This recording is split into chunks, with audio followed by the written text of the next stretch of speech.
a.m. in New York City, 10 a.m. in London. Good morning, I'm Bonnie Quinn with your Bloomberg Brief. Let's get you set up for the day. Racing for big tech results, investors turn a little cautious ahead of Alphabet earnings. President Trump targets generics, the president telling drug makers to move production to the United States or face a 100% import tax. And oil rallies as both the US and Iran play down the prospect of talks. All right, it's been a big day around the world, nowhere more so than Asia. We have yen news and lots more. Let's get straight there now to Winnie Su for the latest.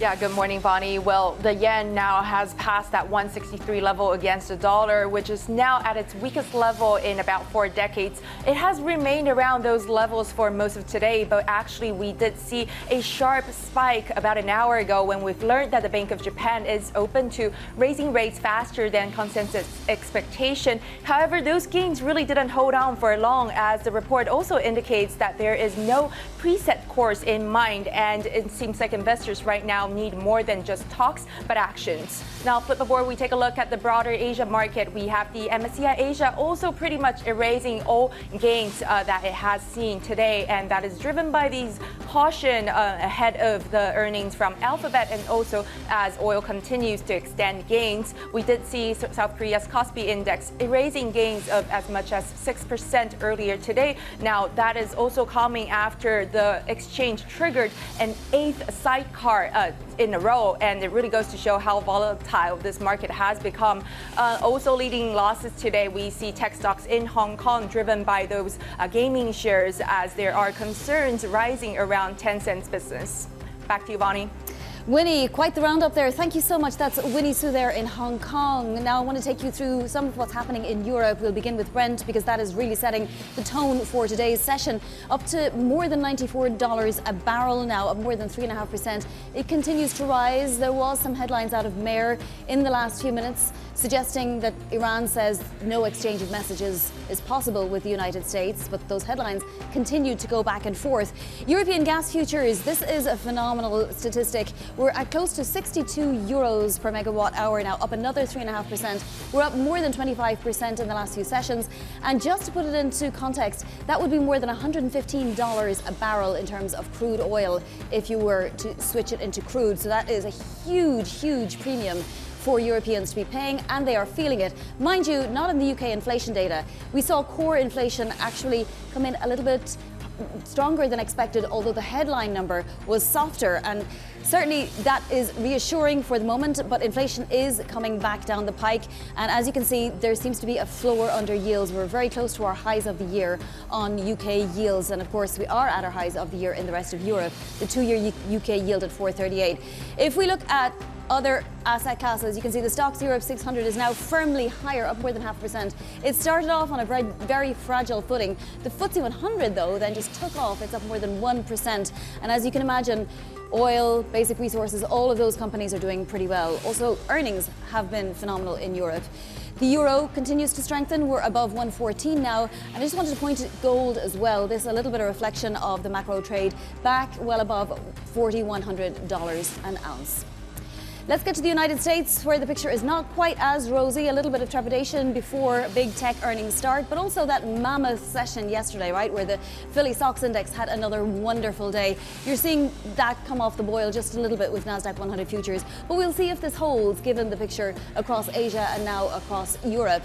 Let's take a look at yields here in the US as well, because we are seeing them hold at highs of the year too. Not fully at the high of the year, but the 2-year yield is firmly at 4.25, and it's not budging.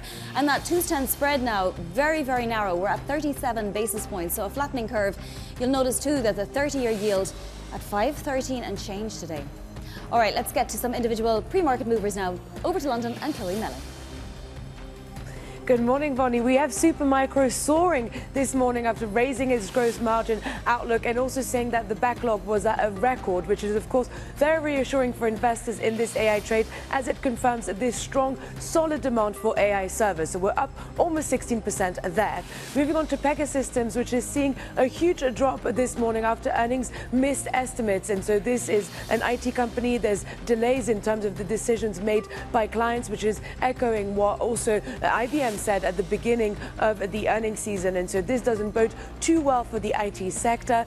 And finally, we can move on to Sandoz over in Switzerland, which is a generics drug manufacturer, which has been one of those companies impacted by Trump's threat of imposing 100% tariffs in a couple of years on those companies. This, of course, would push up those costs much higher for those companies, which are already operating on very thin margins. And then for consumers, this would mean, of course, higher prices and potential shortages of those generics drugs. So we are seeing a bit of weakness there for Sandoz on the back of this as we await more detail on this potential tariff threat. And as we see European indices move higher, Chloe, thank you so much. Chloe Melly will be back later in the hour. Also coming up this hour, investor sentiment ahead of tech earnings with Christian Mueller-Glissman of Goldman Sachs. Three big tech names reporting earnings after the market closed today: Alphabet, Tesla and IBM. Matt Bloxham of Bloomberg Intelligence joins us now.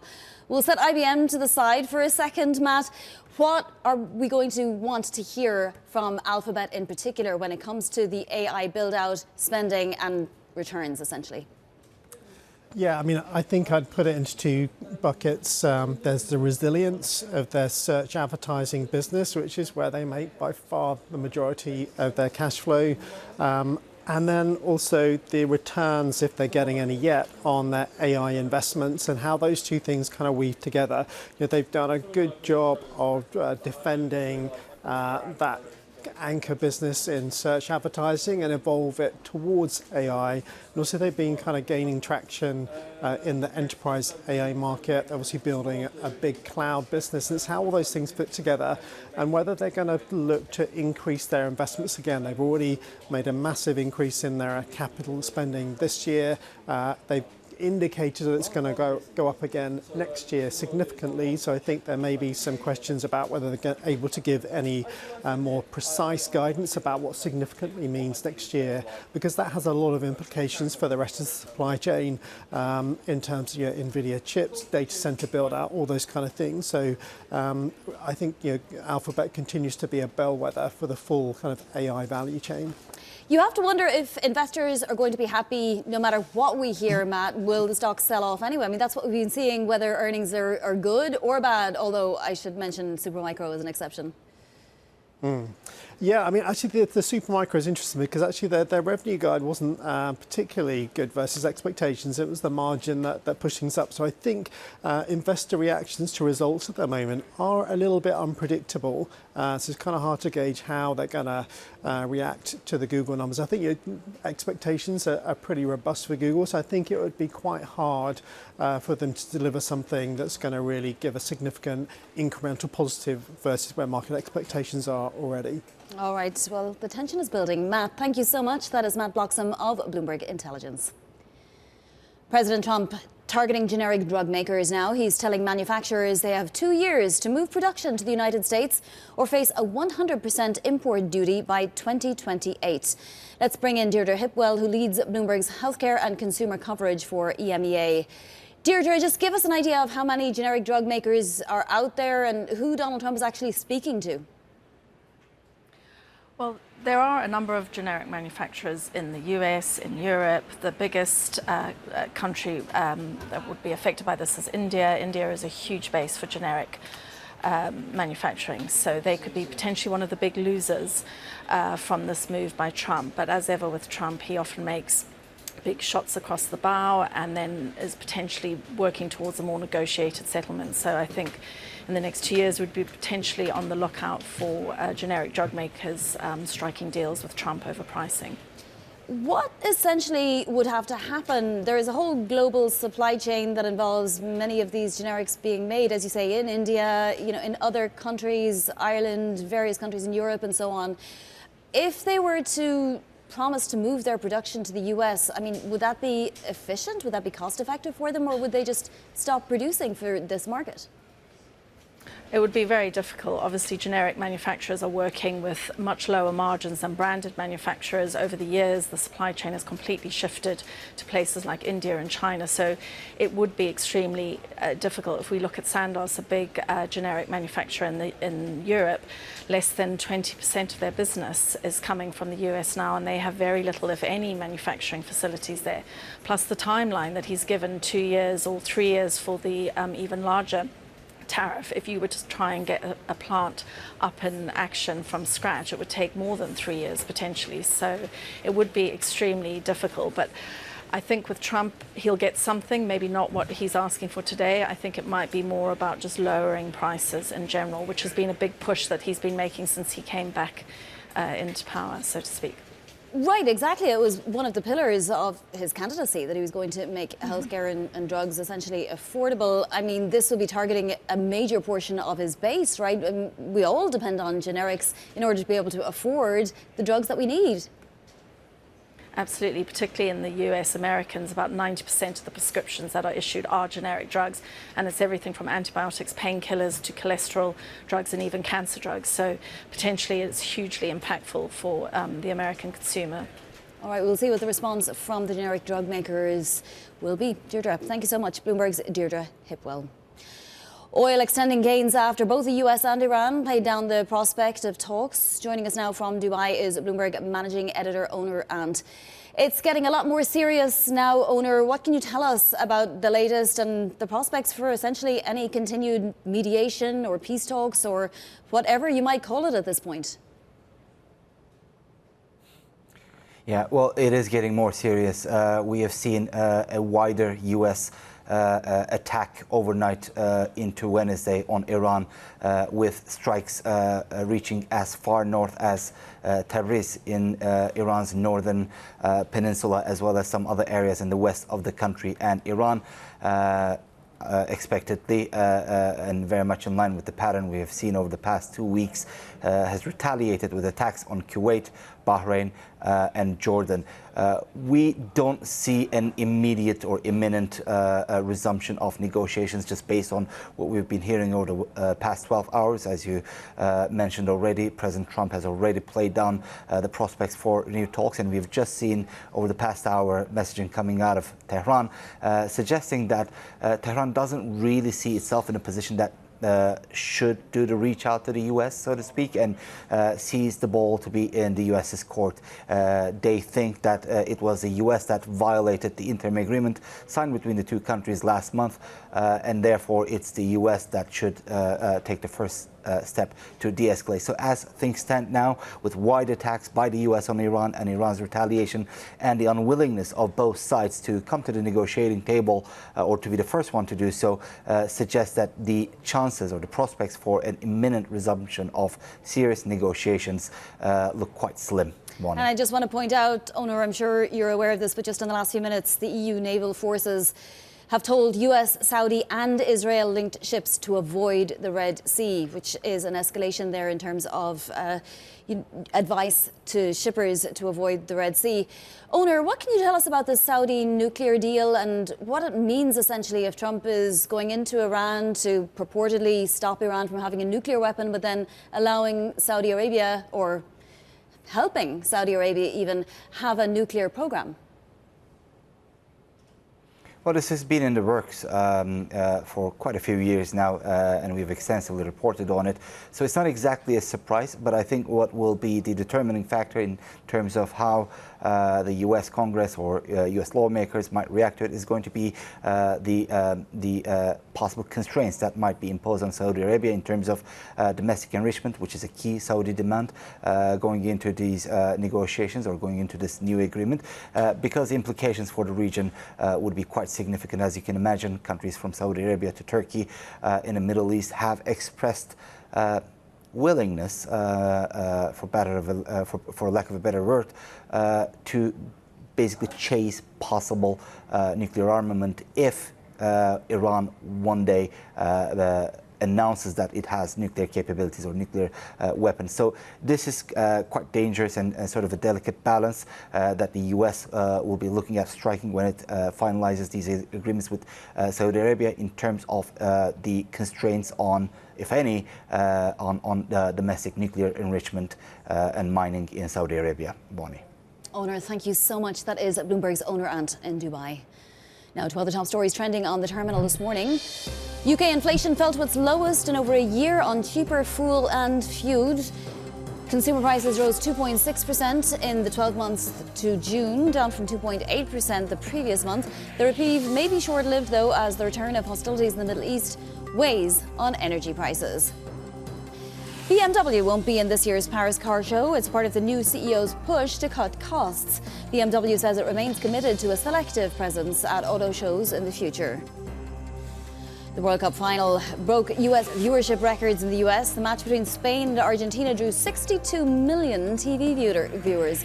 Almost 39 million tuned into Fox's English language broadcast. Telemundo scored almost 24 million viewers. Coming up, the BOJ talking about taking action. More on how officials plan to fight a weaker yen. This is Bloomberg.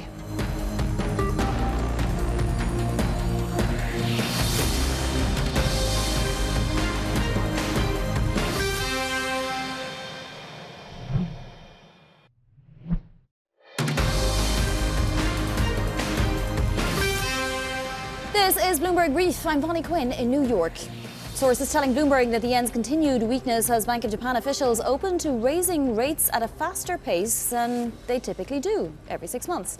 Bloomberg Morwenna Conium joins us now. So Morwenna, we had verbal intervention earlier. That didn't work. The yen was at a 4-decade low again, well above 163. And then this line that the Bank of Japan is maybe considering upping rates a little more often than it's used to. Explain to us why that would be important. Well, yes, and the reaction has been that we've seen the yen stabilise, actually entering positive territory. The idea is that inflation is starting to become something that Japan are having to look at quite seriously. The situation in Iran and the Middle East doesn't seem to be calming at all, which is helping the dollar, but that is weighing significantly on the wet yen, which then, of course, adds to inflationary pressures. We've sort of got used to a pace of once every 6 months from the Bank of Japan raising rates, and they have indicated that they will be prepared to do more than that. So that is potentially going to weigh on shorter dated gilts, but potentially support Japanese bonds, and that's going to potentially support the yen. But I think we'd be waiting to see, when that action occurs, because it wouldn't be expected to be at the next meeting. So whether it's enough to sort of stem the decline in the yen in the short term, I think we need to still wait to see.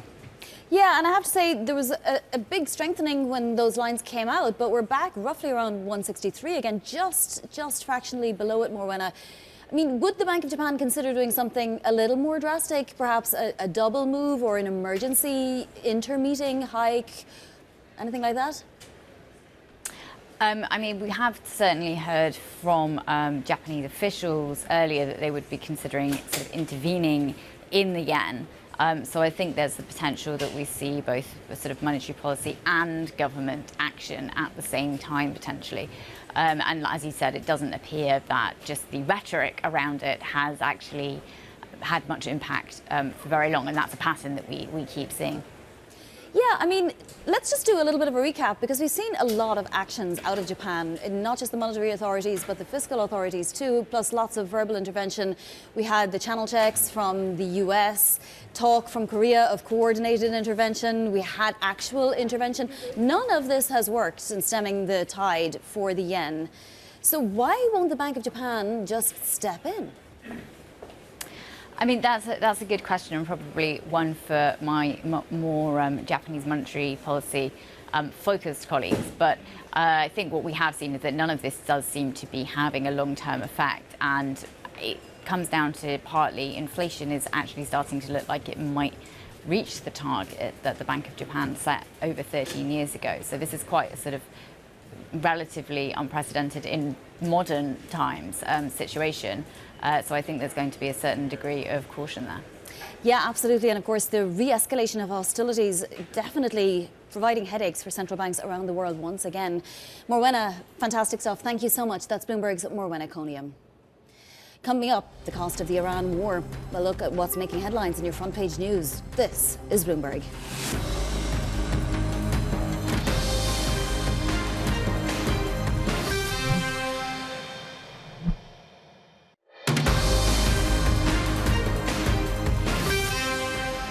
This is Bloomberg Brief. I'm Bonnie Quinn in New York. Time now for your front page news. First up, the Wall Street Journal reporting President Trump formally approved a landmark nuclear agreement with Saudi Arabia. The deal will provide the kingdom with a civilian nuclear program and potentially open the door to uranium enrichment.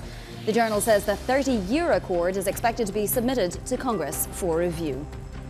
Next up on the New York Times, Defense Secretary Pete Hegseth requesting as much as $70 billion in emergency military spending after nearly 5 months of war with Iran. Hegseth told the Senate Appropriations Committee Tuesday the latest estimate of the cost of the war is $37.5 billion. And finally, the Financial Times reporting Samsung is in talks to invest in French AI company Mistral.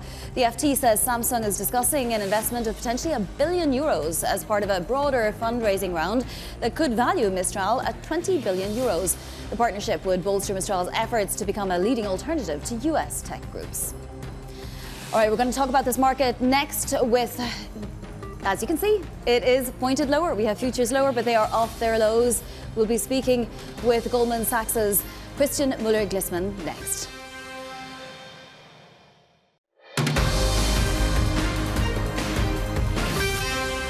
It's 5:30 a.m. in New York City, 10:30 a.m. in London. Good morning, I'm Bonnie Quinn with your Bloomberg Brief. Let's get you set up for the day.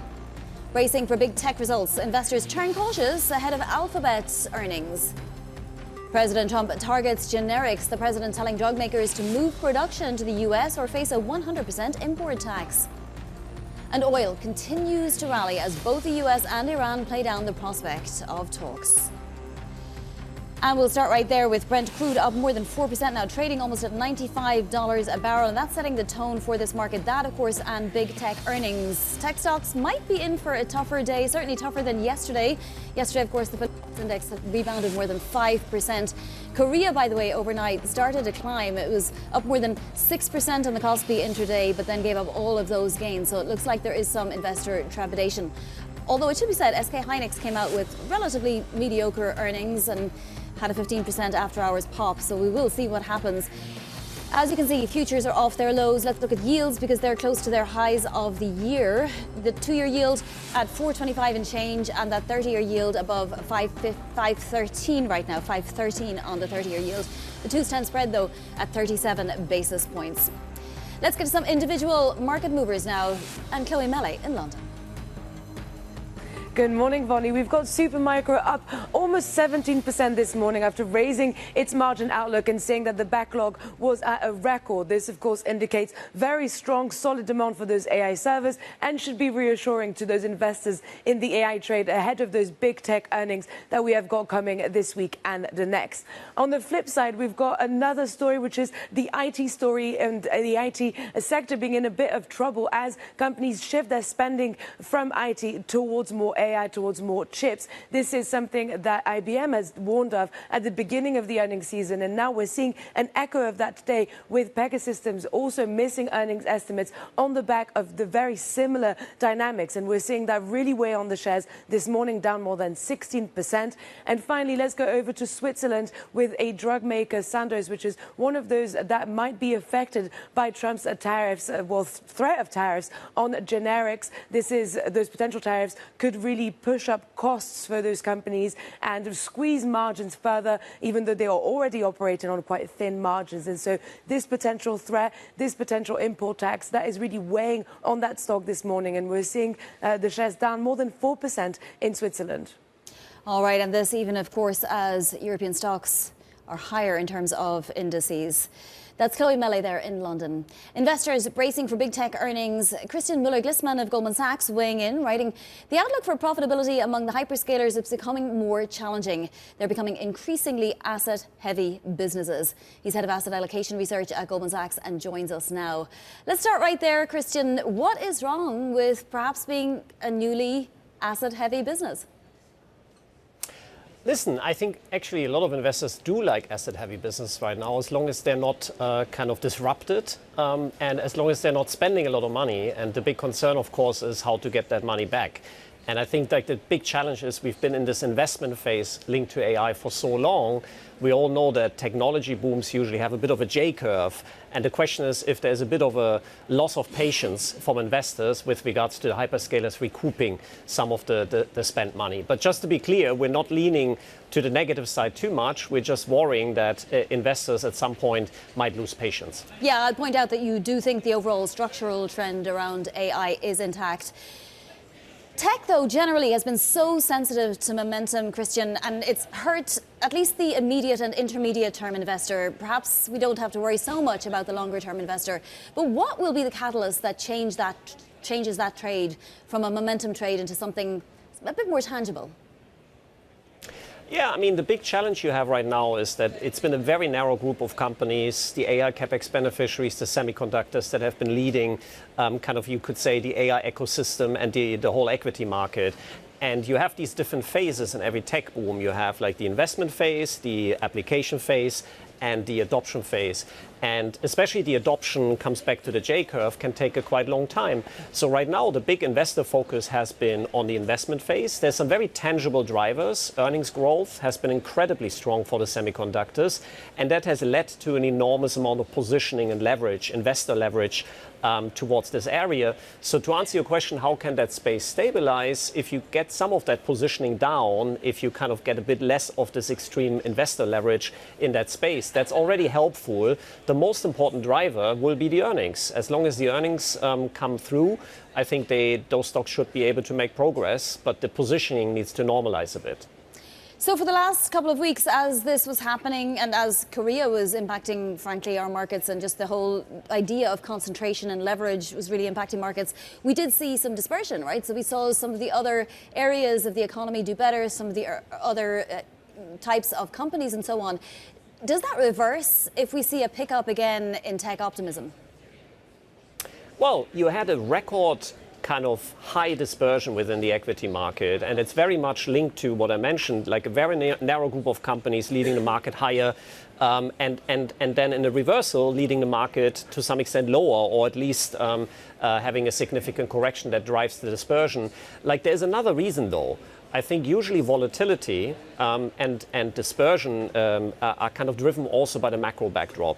And what you had in the last few weeks with the ceasefire is that inflation expectations globally have collapsed. So that created a bit like a Goldilocks-ish type backdrop where inflation momentum is negative, but the growth picture has been actually very good. So that means you kind of have more micro driving the market. Macro is actually very stable. The big concern right now is not just that you get broadening within AI and maybe less narrow leadership in the market, but the concern is also that the macro backdrop is getting a bit less friendly as we speak because of the Middle East war, but also the tariffs. I think like this whole normalization of inflation, this whole kind of negative inflation momentum, the market has priced very quickly. So if you look at two-year break-even inflation, they've been hovering below 2%. So the market puts very little risk with regards to inflation for the next 2 years into the pricing. So my worry would be that dispersion could actually come down and macro could become much more important if the Middle East conflict continues and you have more signs of another wave of inflation risk. Yes, and we are seeing really obvious signs of fragility with the yen today, for example, and global yields rising quite substantially. Christian, I want to point out what you think might be an attractive hedge in this market. So puts on the Russell 2000, US consumer discretionary, US banks, China equity. They, to you, look attractive to hedge any kind of growth shock, and you say their implied vol remains below that of single stock volatility. So I'm curious, do you still think that that's a valid hedge? Yeah, I mean, I would say the big challenge is that a lot of cross-asset hedges, they don't work currently in the portfolio because of this tension from the inflation side. So if you do have a significant setback in equities due to the tech sector, due to innovation, the bond market might not give you the same buffer right now because you're dealing with a different type of inflation risk. So what we've recently looked at a lot is style diversification, as you were mentioning. There obviously were several parts of the market that in this rotation severely underperformed, low volatility stocks, high dividend yield, some of the defensive stocks. And they can create now a quite nice balance potentially for the tech exposure that we all invariably have in our portfolio, just because tech has gotten bigger and bigger in the market. And what's really interesting is that those type of stocks in tech-led equity drawdowns can actually deliver positive returns. I give you an example. During the tech bubble, the S&P was down 45%, Nasdaq was down close to 60%, the tech sector was down 80%, and low volatility stocks and high dividend yield stocks, they were actually up. They were up like 10 to 15%. So that's currently what we discuss a lot with clients, to create a bit more balance within equities in the portfolio.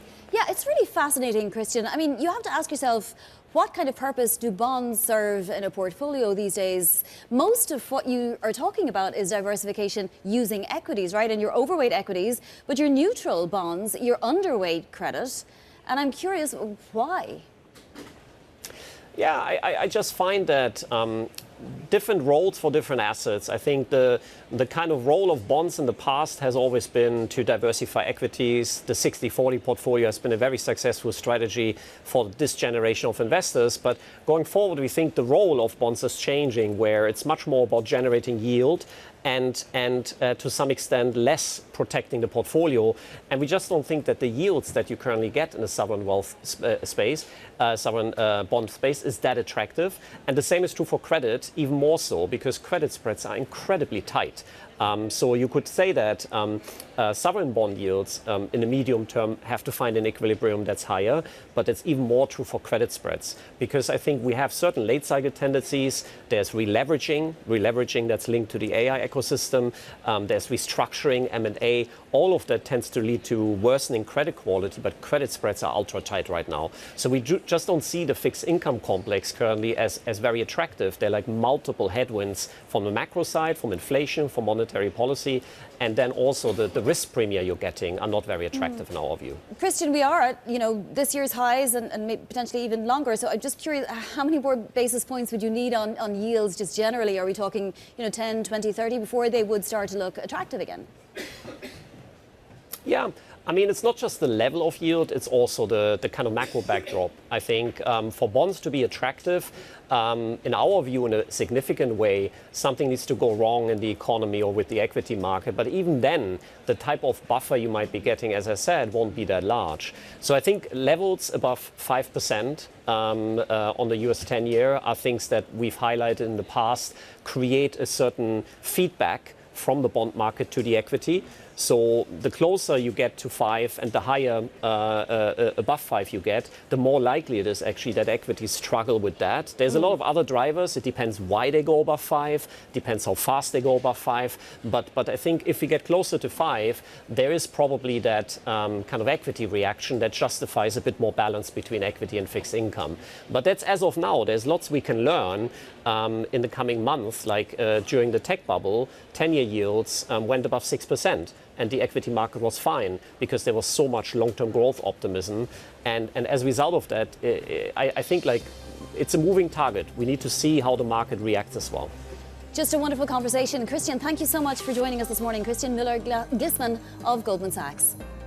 Now to other top stories trending on the terminal this morning. Sources telling Bloomberg the yen's continued weakness as BOJ officials open to raising rates at a faster pace than the economist consensus. BOJ watchers expect it to move once every 6 months, usually.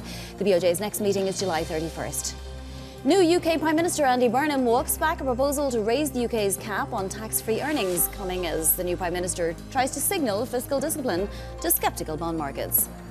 And Blackstone is finalising a group of banks to underwrite a $3 billion loan to build AirTrunk's new data centre in Australia. Some of the lenders include Credit Agricole, Deutsche Bank and HSBC.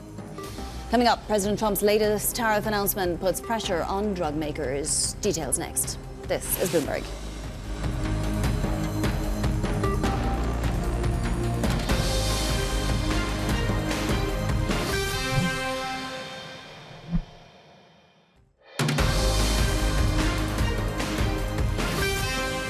This is Bloomberg Brief. I'm Bonnie Quinn in New York. President Trump says generic drug makers have 2 years to move production to the US or face a 100% tariff in 2028.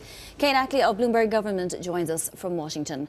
Another threat, Kate, but in cases like this where you actually have to think about moving manufacturing, these drug makers have to take this seriously, right? And that takes time. I mean, tariffs have been a core of President Donald Trump's agenda since he came on the scene. I mean, he really, that's a signature part of Donald Trump's economic policy. So this isn't a huge surprise, but it comes as, Secretary of State Marco Rubio is meeting in Manila with his counterpart from India, and India is a country where there is just a lot of this generic drug production, and so they're talking, about how to finalize a trade deal between the two countries that would maybe ease some of those tariffs. Meanwhile, the whole prescription drug price issue is all about affordability. That is a very key issue as we're all starting to focus on the midterm campaigns, the congressional elections coming in November. Exactly, and that was potentially a flashpoint. Rubio apparently didn't talk pharmaceuticals with India today, this coming from the news conference that you just see playing on your screens, which is happening in real time. I mean, it's embarrassing, right? It's you, on the one hand, you're trying to use diplomacy to make good with, a friendly country, and on the other hand, imposing potential tariffs on an industry that's very important to India. What about his voter base? Because if this actually goes ahead, it's going to make generics very, very much more expensive, if they're even available in the US. Well, and that's the thing. I mean, we've seen a lot of these tariff, for the past 18 months, we've seen tariffs be imposed, and then things, there are exceptions, or the threat of tariffs is used then to make a trade deal happen, or, give a favorable sort of starting point on negotiations. So it remains to be seen, but it does put in, new uncertainty into one of the big affordability conversations over healthcare prescription drug prices. That is a real dominant theme on the campaign trail and here in Washington. Yeah, well, speaking of the campaign trail, we have to talk about Arizona. So Trump's ally also secured a win. It seems to be that President Trump's candidates, or the ones he endorses, are doing pretty well. That has been the case. And, this is an example. We've had a number of members of Congress who have run for governor and have lost their nomination in several different states. This is one where a member of Congress has won his party's nomination. So we have Andy Biggs, who will take on incumbent governor there, Katie Hobbs. It's, considered a battleground state. It will be closely watched. There are some key congressional races, of course, in Arizona as well. So we'll be, all eyes on Arizona come November.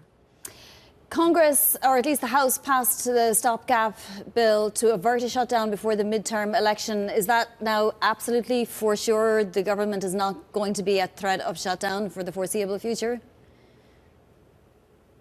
I don't know that you can say anything is absolutely for sure with Congress, but there is there's a deal underway to try to get, that patch of funding so that there isn't a government shutdown, right before the midterm elections, and people would be focused on that. The Senate is likely to take this up as well before they go out on their August recess. So, where a week ago there were a lot of people saying, I don't see how we avoid a shutdown. Now there's a clear path to avoid a shutdown, but a lot of uncertainty, and, there's still, many weeks to go. Yeah, this legislation would at least bring us through December 4th, if indeed it does all just go through smoothly. Kate, thank you so much. Kate Ackley of Bloomberg Government. Three big tech names are on deck to report after the bell today: Alphabet, Tesla and IBM. Bloomberg's Neil Campling joins us now. We'll be interested in all three for very, very different reasons, but we have to start with Alphabet. What does Alphabet need to say? If you were advising the company, and of course you would never do that, but what would you tell them the investor wants to hear? Yeah, very well put, Vonnie. I think the first thing I would suggest is to say to them that to justify the massive AI capex spend, they need to deliver a similar kind of message they did last quarter, which is to show in earnings that their cloud growth is accelerating. So consensus has 65% year on year for cloud growth in those numbers tonight. That's key to make sure they can come in with the accelerating growth profile, especially because everyone is focused on the AI CapEx spend. And for next year, consensus has that growing at 3x what that number was last year. So you've got to justify those kind of returns. That's the first thing I think on Alphabet. Then if we look at IBM, now the question for IBM, because they're pre-announced to the downside, there's going to be a question whether the June quarter revenue destruction, whether that can recover in the second half of the year or whether that goes away. Because they mentioned, of course, that because clients were spending more on AI, they are seeing deferments of spending in other parts of their servers and software systems. So it's going to be a key sort of risk, if you like, around the wider narrative that they're talking about tonight. And then if we look at Tesla, I suggest that perhaps we'll be looking at where the CapEx spend is going, but also it's Elon Musk. So we don't really know exactly what Mr. Musk is going to say. Will there be any kind of hint about kind of collaborations or closer ties between Tesla and the SpaceX business? Because there's been lots of reports recently about what will happen longer term, whether the two companies might, sort of merge entities longer term. So that'll be a focus as well. But of course, all three are critical to different parts of the tech narrative, as you mentioned. You can only imagine, as the first of the hyperscalers to report, that the other hyperscalers will be as, minutely focused on today's results and conference call as anything else that they're focused on right now, Neil. It does appear that the stakes are getting higher every quarter for these companies, these AI-related companies. A guest earlier said that these names are becoming asset-heavy names. Is that necessarily a problem? I think if you look at the kind of spending they're doing, then the asset heavy is a concern if they become kind of industrial tech companies, which probably longer term warrants a lower type of valuation multiple. The only way you can really balance that risk is by producing supernormal growth rates and returns. The likes of Alphabet have done that. So that's key. You've got to have the high growth to justify the investments, to suggest that you are going to see better returns on the invested capital. Otherwise, there's a risk for sure that valuations could continue to shrink over the longer term. That's a key aspect to watch, as you say. Neil, wonderful stuff. As always, Neil Campling, thank you so much. Coming up, we'll get you set up for your trading day. This is Bloomberg.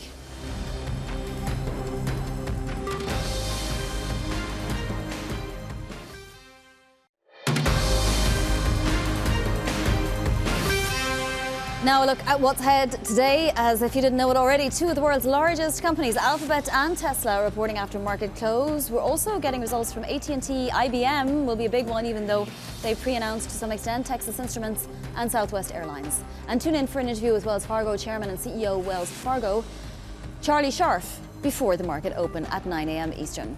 Supermicro is gaining a lot. It raised its fourth quarter gross margin outlook. It said its backlog was at a record. Otherwise, the results were pretty mediocre, up 17% this morning. Pegasus Systems dropping after an earnings miss, and comments about delayed purchasing decisions from clients. And analysts are saying it seems to echo IBM. And Alphabet awaiting its big day, up 0.6%, up about 10% year to date. This is your macro picture going into your Wednesday. Nasdaq futures coming off the boil after yesterday's gain. Brent crude above 95 and the yen back above 163.